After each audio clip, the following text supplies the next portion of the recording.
Allow them to define the features. Allow them to help you craft the direction of the product. If you try and do that yourself, you're going to build a lot of stuff they don't actually want.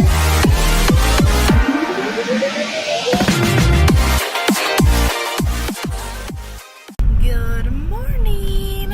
Welcome to another day in the week. Happy Tuesday, happy Tuesday. You guys made it another day. Congratulations. We did too. That was a horrible night. It was either that or I had to backhand it. I can't really do a whole lot from this. KG. Viva asked the questions! What the hell was that? What are you doing? What are you doing? Hey! Stop like it! that? Stop You it! like Hey, that? come on! I'm not answering that. Yes, you're going You to. answer I'm it. not going to answer I'm not going to it. answer it. It's the KGB. The KGB will fit for no one. It's about 7 o'clock. We are heading to the dust. Stardust. Yesterday threw us off a little bit. We did not go because we're trying to cut back on going there so much. And also we had so much laundry to do yesterday. Yeah, we hadn't done laundry in a long time, so it was building up, and it was going to be a chore, and so So we stayed home and worked from home, and it was nice. We got to set up part of my studio, which we showed you guys yesterday. But now we are heading back to the dust for our morning grind session, where I give my phone over to Mr. Joshy Pants, and I focus, and he focuses because he can always focus. I'm like a distracted goose.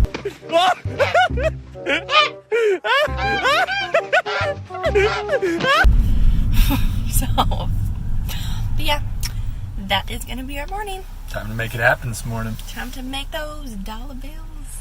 Get those greenbacks.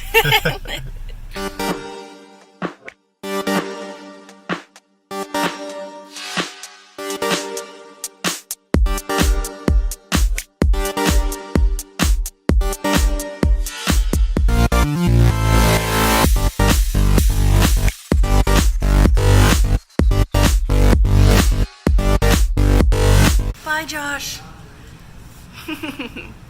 Funny, I actually sit here now by myself, away from Josh, so I can focus, because when I would sit there, I would get distracted by all the people coming in, so when I sit here, I don't see anybody. Bye, phone. He takes it so I'm not distracted, and so I can spend the next 5 hours working without my phone. Or, in the Instagram scroll or Twitter or anything.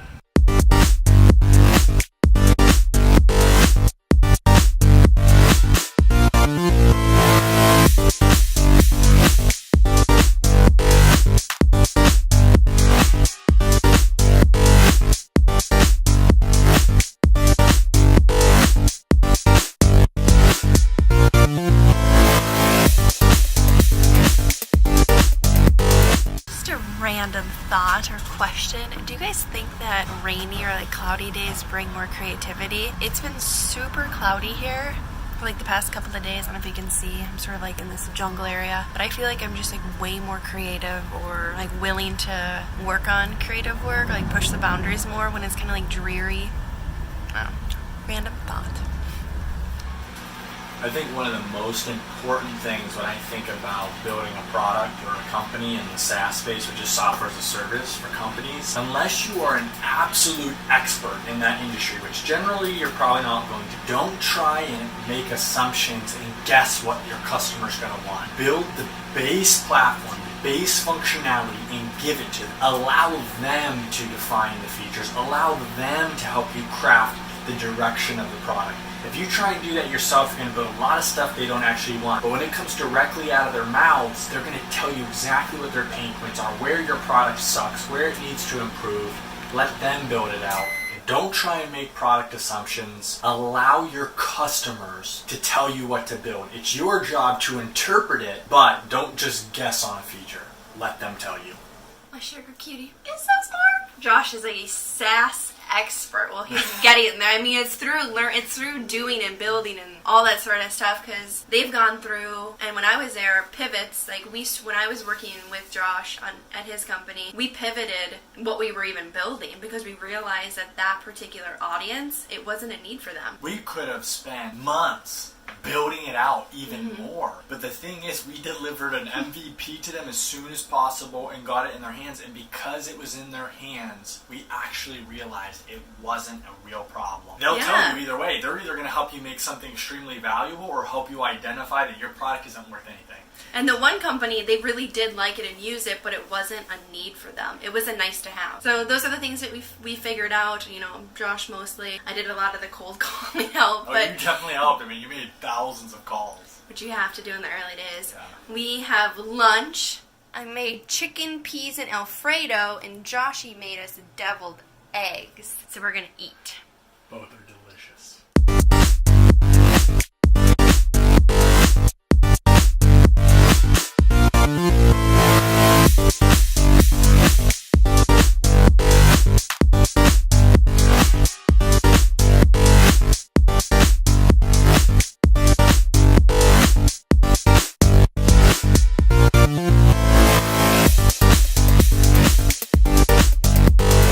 Tomorrow. As Josh touched on, he said, you know, the importance of talking with your customers and making sure you're building an application that they are actually going to use and having them help design it. And one of the ways that I helped do that was when Josh and them brought me onto the team, it was kind of like, what can you do? And one of the things that they really needed was somebody to reach out and talk to potential clients.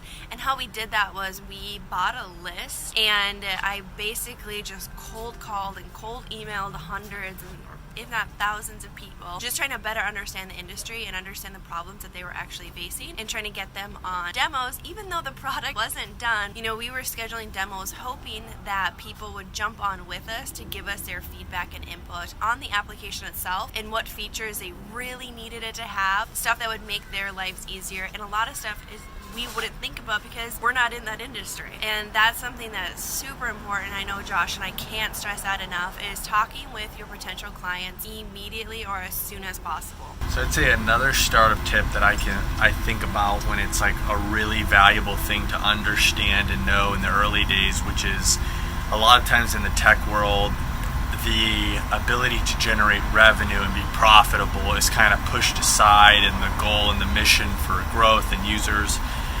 But I actually say reject that idea early on. The only way to really know if your product is valuable, and eventually what you have to figure out, even if you raise a bunch of money, is how to make money. Nobody's willing to pay for your product or service, and they're not willing to pay enough.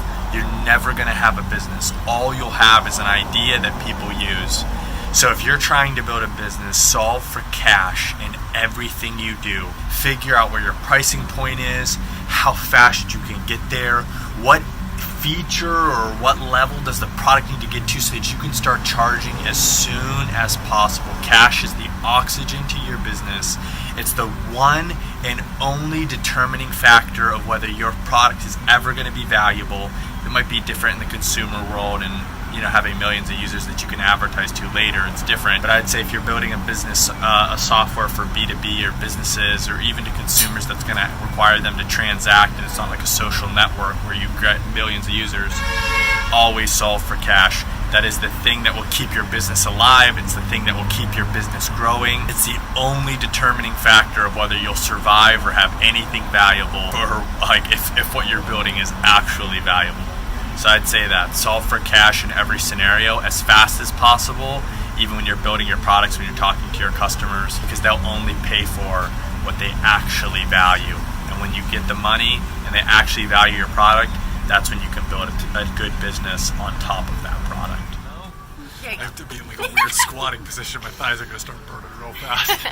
All right, you guys, we hope you guys like those startup tips and things that we're learning on this journey that you guys are on with us. If you like this video, please give it a thumbs up and subscribe to our channel below. See you tomorrow.